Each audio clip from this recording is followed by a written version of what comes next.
Welcome back to Tennessee Frugal Craftsman. I am doing some painting of my siding. This is Nichiha. It's like a Hardie board siding. I like it better. It's a little harder. So this is cement board siding. I've got a 5-inch reveal. So it's 6 1/4. And I wanted to get a coat of paint on it before I put it on to get all the edges sealed. And so when there's any shrinkage, everything has, or any movement, everything has got a coat on it. So I've got 4 done here.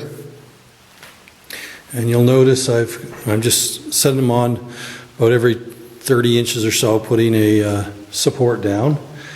This is what the finished product looks like. Now this has, I'll come in close here. This has 1 coat on it.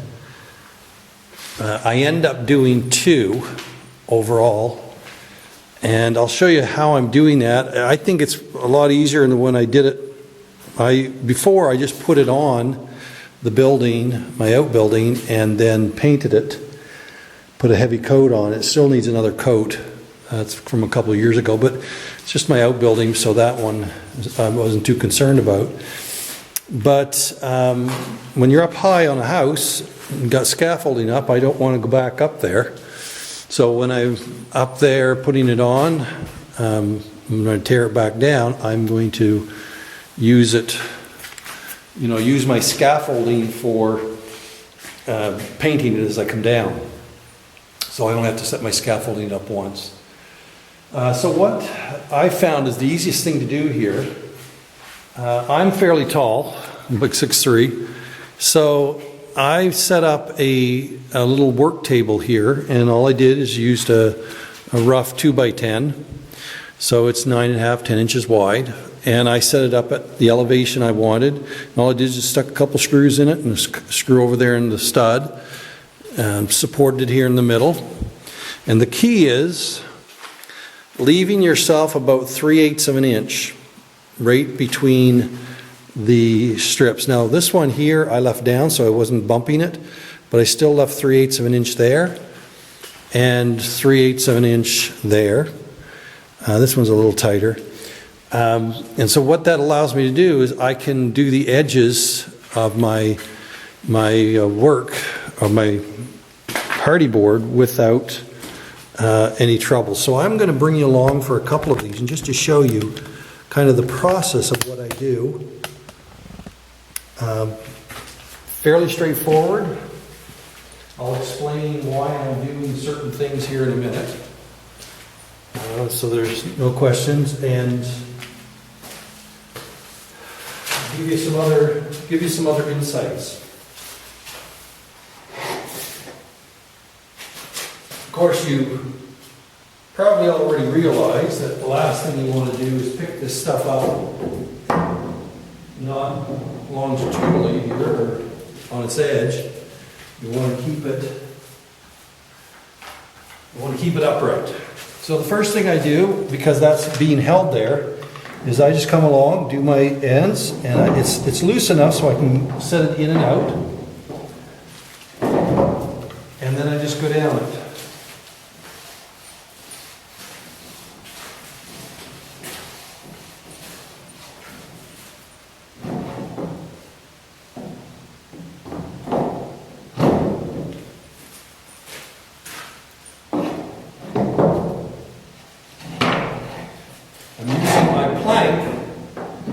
So I don't break my Hardie board. I'm letting the plank take the weight on each end. Like I said, this is just a good height for me. I'm up here about 42 inches.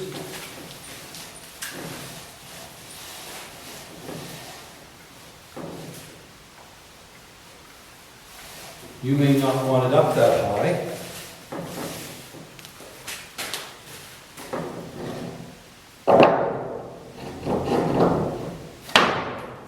Set it down. As you can see, I'm using a 6-inch roller, but I leave it out past 3 inches, and there's a reason for that. Leave it out past your work, And then I'm just going to give it a good coat with the roller.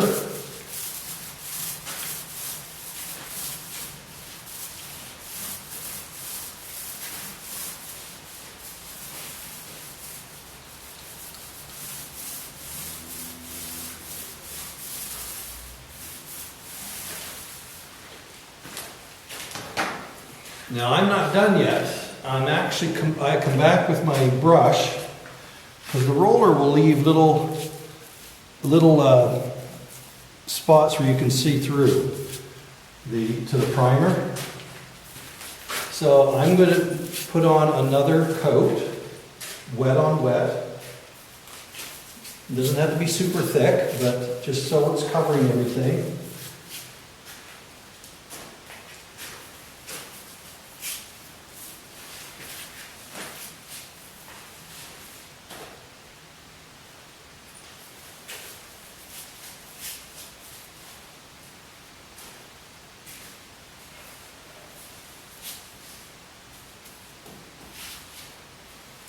Then I can bring back along the edge, and that catches any drips. And I'm using my plank as a guide. Then I just take 3 passes. One way, one the other, and then we're straight down through the middle.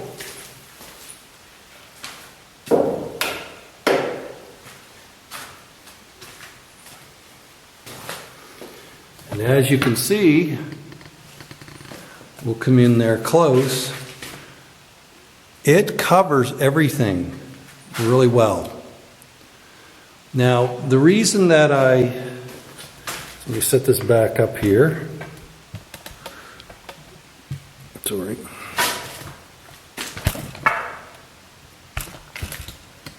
Now, the reason I left it out by, excuse me, that's so I can get a hold of it. If you try to pick it up, you're going to get, you're going to smudge the ends.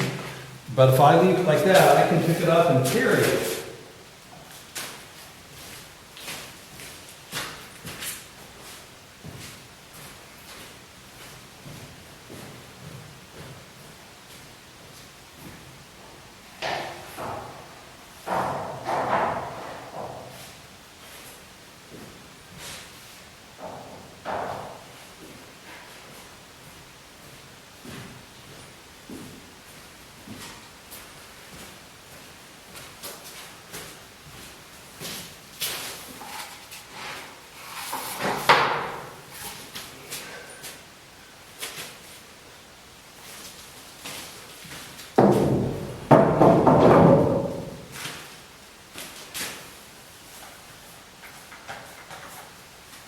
Now, time-wise, it takes probably 3-4 minutes to do a piece.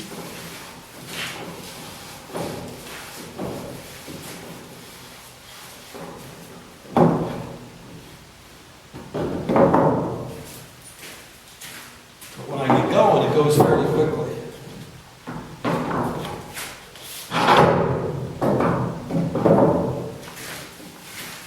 So the purpose of the roller is just to get a coat on it.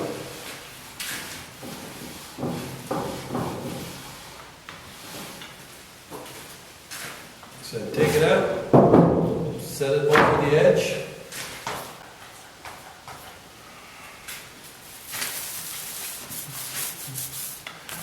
Roller will kind of even out.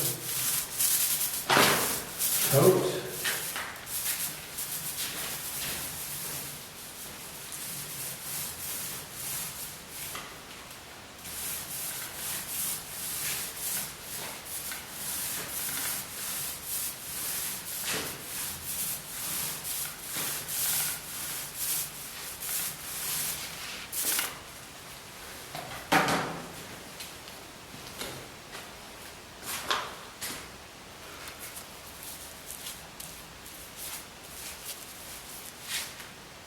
Now, if you just brushed it without coming back over it at the end, you would still get some brush strokes through showing the primer. I'm using a 3.5-inch brush. Seems to work nicely.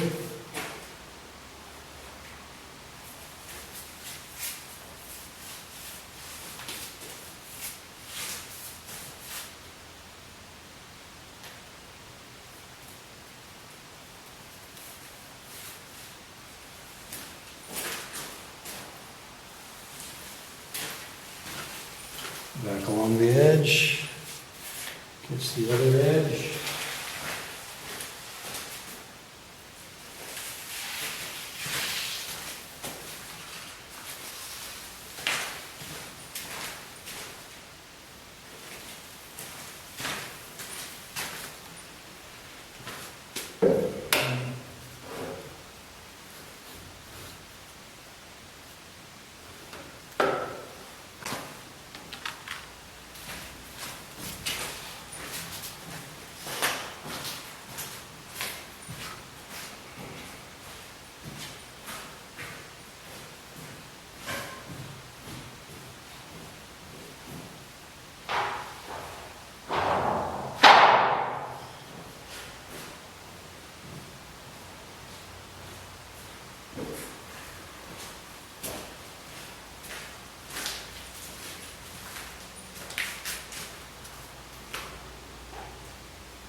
Okay.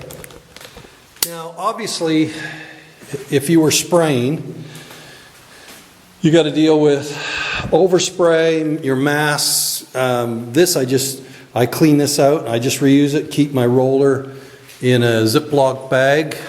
So, I mean, I haven't done any siding here probably for 3 weeks, 2-3 weeks, and the roller is perfectly fine. Keep my brush in a bag, airtight bag as well. But this little setup right here is actually very helpful. I was doing it down on the ground here, or on the floor, just kind of brushing along the floor and then laying them down. And of course, it's really hard on the back. My back isn't as young as it once was, and I've had back surgery. So this keeps me upright, and I can paint along here a couple hours in the evening. It doesn't bother me at all. Now, just what can you expect on for time to do a square? A square is 10 by 10. On a 6-inch or a 5-inch reveal, it takes 20 pieces for a square. And so at about 3 minutes, 3 to 4 minutes, you can do a square in about an hour. And like I said, as long as you got a place to lay it out, it'll be dry tomorrow morning. Now, I let it dry for a couple days, and then I'm very carefully stack it up here because that paint is water-based paint, but it is very easily scratched. So that is why I give it this heavy coat, the first coat, and then what I do is when I get it up after I've got it all on, I go back and I just brush along underneath and give it a quick coat over any spots. Well, I cover the whole thing, but that picks up any scratches or anything like that, and you get a really nice job when you're done. And it takes, as far as the paint on the second coat, it takes a fraction of what it does on the first coat, because you can just, as long as it's wet and it's covering any of the scratches, you're perfectly fine. But that first coat is important to get a good heavy coat on it. So it's got the coverage, and it covers, up in underneath the overlap, so there's nothing that's going to, any movement or shrinkage or whatnot. It's got the paint color underneath of it. Now, I know that you can buy it already pre-done. I don't know what that costs. I didn't price it out. I wanted my own color. I didn't want to go with just a factory color, so we're going with a, I think it's called a Midnight Mist or something like that is the name of this color. But it's got a really sharp blue-gray tone to it, and it stands out nice against white trim. So you can see over there, I did it on where my electric panel is going to be, and against the white, it just has a really nice pop to it. And so, just quick tutorial on how I'm doing that. I do about a square to a time here. This house is probably going to take about 30 squares or so. I can get this for about $200 a square, which, when you stop and consider the price of all of the accessories and whatnot for vinyl siding. I don't know what vinyl siding is going now. It used to be I could get white vinyl siding, kind of the cheaper grade for I could get cheaper white vinyl siding for $65, $75 a square. But it was the accessories is what gets you, your corners and your J trim and everything. So you're easily back up close to that price. Today, I don't know what it is. That's been 20 plus years ago. So I'm guessing it's probably well over $100, probably $150. I'll try to do some searching on that and put it down the bottom of the video there on how much that costs. But with all of my own trim, and I just come around here, this is my Eve stuff. With all of my own trim, like I said, that's the expensive stuff. That's all solid wood, and you can get the Hardie board trim and whatnot, but that's very expensive as well. So I had my own pine and my own cedar, so I've been making my own stuff. And you know, worst case scenario, if it starts to rot out, I can always take that out and put the other in. So it really doesn't matter to me as far as, for me, it's the saving, the cost savings that I get by doing this. And so that's why I wanted to set up and get something that I could do this as quickly as possible. And just in that short video, in real time, I did three pieces, or 2 pieces, I guess it was, and that's with me doing all the talking. See, I've got 2, 4, 6. Yeah, I did 2 pieces just in the time I was talking through everything. So when I'm going at it, I can 3-4 minutes a strip, I can get that done. And like I said, it just speeds up the whole process when you put it on. You've got a nice look. It's protected from the weather, and I'm in undercover. I can do this at night, and it doesn't matter what the weather is. It's all coated. So the only thing you have to be concerned about is the final coat. As long as you've got a nice warm day above 36, 38, 40 degrees. I think some of this is 40 degree requirements on this paint I'm using. But you can get a really nice finish. And so thought that might be helpful in kind of what I've been doing. I will try to do another video, be looking for the next one. I finished one of my ends that I was working on the other day on the end of the house that's tied into the garage. I did this back corner. So it's all done. I've got the scaffolding down and getting ready to do the side next to the baby barn and the dormer up in the attic. So I'll try to get a video at least of, if not the process, some of it, and the finished product. So appreciate you joining me. If you would, please like and subscribe, pass the word along, and until next time, as always, you have a wonderful day.